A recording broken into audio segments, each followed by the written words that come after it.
আবারও বড় বিতর্কের কেন্দ্রবিন্দুতে বাংলাদেশের প্রধান উপদেষ্টা মোহাম্মদ ইউনূস। পাকিস্তানের সঙ্গে বাড়ছে তার সখ্য, আর এবার সেই সম্পর্কেই জন্ম দিয়েছে এক কূটনৈতিক ঝড়ের। ঢাকায় পাকিস্তানের জয়েন্ট চিফ অব স্টাফ কমিটির চেয়ারম্যান জেনারেল সাহির শামসাদ মির্জার সঙ্গে সৌজন্য সাক্ষাৎ করেন ইউনূস।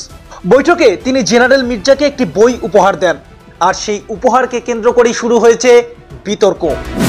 বইটির নাম আর্ট অফ ট্রায়াম্ফ।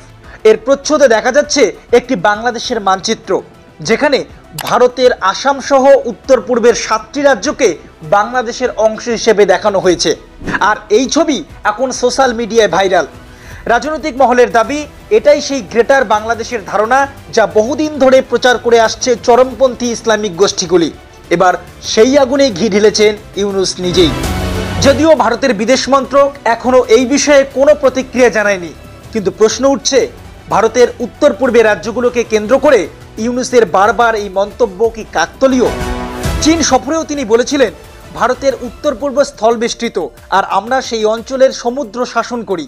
ভারত ও বাংলাদেশের সম্পর্কের টানাপোড়েনে ইউনূসের বারবার এই সমস্ত আচরণ ভারতের সঙ্গে বাংলাদেশের সম্পর্ককে আরও জটিল করে তুলছে।